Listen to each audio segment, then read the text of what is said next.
reaction. Our special focus group, a group of Republican voters trying to make up their minds in this presidential contest. All right, so now you have both of the frontrunners saying outright, oh, it's going to go on. Mitt Romney saying that's a good thing, fine. That's not going to divide us. It's going to make us stronger. And Newt Gingrich saying, great, glad you feel that way. I'll be with you all the way till August. How do you feel about it, David Selig? Well, I thought it was fantastic. And again, I thought Newt Gingrich really distinguished himself. He reminds me right now of how Julius Caesar took a strategic retreat and lured Pompey to Pharsalus, only to defeat him brilliantly. I suspect Mr. Gingrich is going to cut through those 46 states like a knife through Go ahead, Tom Borelli. Romney really needs to thank Gingrich because he made him a much better candidate. It made him toughen up. It showed that he can go down and dirty when he needs to, because at the end of the day, if he's the nominee, he's going to have to go against that Chicago machine. We talked about this last time, and most of our panelists believe that Romney was getting better, that these others were getting better as a result of this ongoing process. But do you think, nonetheless, it should go on even more? Because there are some who are getting uncomfortable with that, including, and we'll play this soundbite in a minute, Rick Santorum. Go ahead, Tracy Davis. Well, I think that Gingrich self-destructed. His worst enemy is himself, and he got back to that mean, whiny, thin-skinned, got off of his message in Florida, and so he just got trampled. And then in a speech, when he was talking about this positive, message about what he was going to do, he was bringing a positive message. It was a great speech, but it was too late. I mean, if he had stayed on message in Florida, but the problem is he puts himself in a box in a lot of ways, like with the debates. I can beat Obama, and then he wasn't good in the debates in Florida. And then when he's attacking the elite media, I mean, if he's a president, he's going to have to deal with the media. Mm-hmm. And if he wins the nomination, he's going to have to deal with $1 billion bomb. Well, last night he was sort of above board, Newt Gingrich. He talked about a positive campaign, and he didn't really, he said that remark about the elite media, but he didn't go after the media that much. He's been accused in recent days of being too whiny, of being a whiner, and that's been a turnoff to some voters on the Republican side. John Spencer, what do you think about it? Well, last night I thought that I'd give a lot of credit to Governor Romney and his campaign staff for the strategic moves they made between South Carolina and Florida. And Mitt Romney just excelled in the debates. Their ground organization in Florida did a terrific job. And they gave Newt Gingrich one hell of a beating. And so now the comments last night by Governor Romney, I thought, was very high-spirited, presidential, and he's off to a great start. As far as continuing it, I think there comes a time, and I know Newt is going to stay in there and Santorum, but I hope that emotions calm down and people come together and follow Mitt Romney's guide about unity and moving forward. And the ultimate prize. But they all want unity, but they all want it behind themselves. Why should Newt get out? Why should Rick Santorum? Why should Ron Paul get out now? There's only 6% of the delegates awarded, Mary Walker. Romney still needs over 1,500 delegates. This is so far from over, but I think that the votes so far have really reflected who did the best in the debates. So it was very interesting. Gingrich did really well in South Carolina in the debates. He won. Romney did really well in Florida.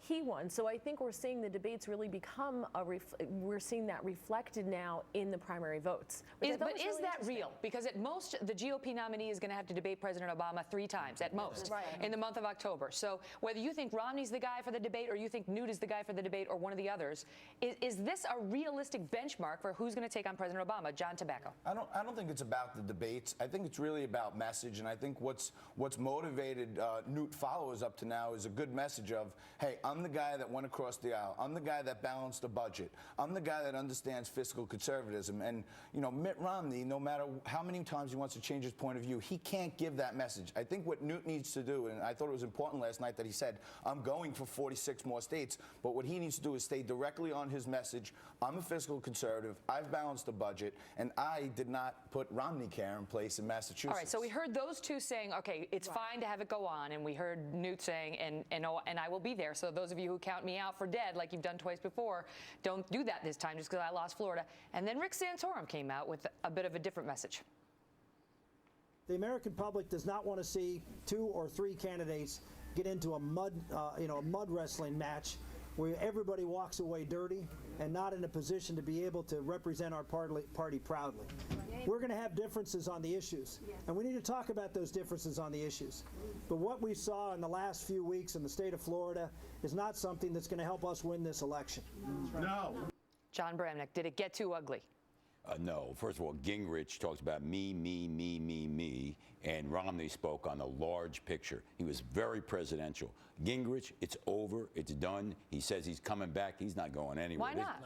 He's not coming back because this message caught one time. And you saw once he got Two times. Well, December, he had a surge, and then before South Carolina. But the real was South Carolina. So he then gets into a debate. He's the front runner, and I think he collapses. It's clear because once he's in charge, it seems as if he just can't handle that position. But he's not going to give up, that's for sure. He's going to go in and Lauren Pistone, what do you think? I think Newt's starting to show weakness. He's starting to get tired after 2 debates. Obama's going to go steady and go hard, and I don't think Newt can put up with that. I don't think Newt can challenge that.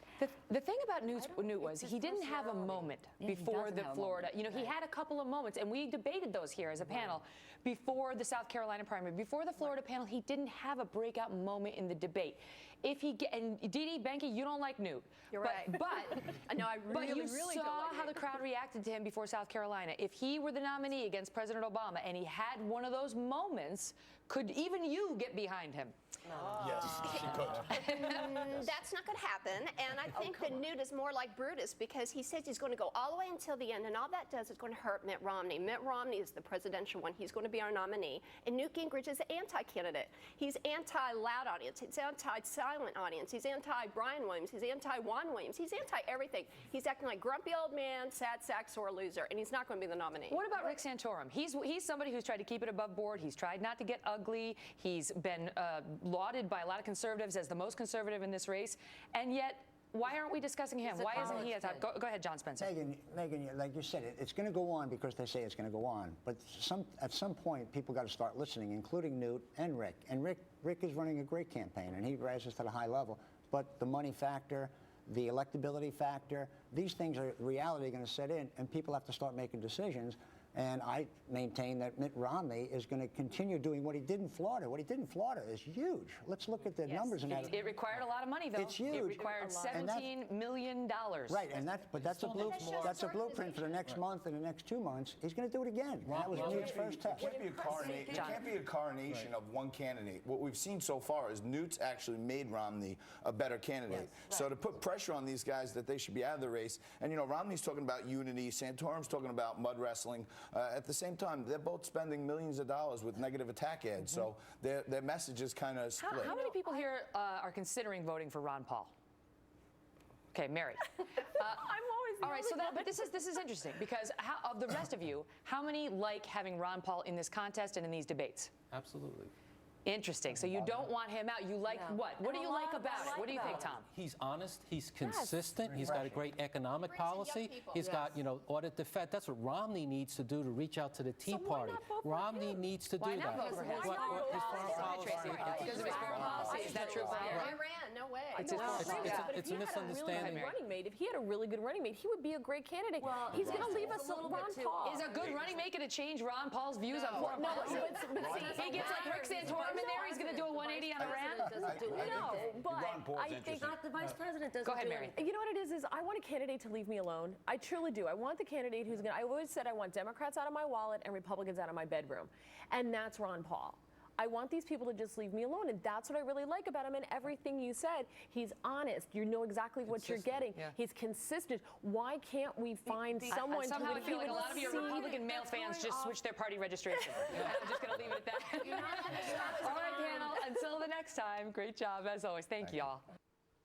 So interesting, right? What are your thoughts? Kelly at FoxNews.com. Coming up, a must-see segment with John Stossel.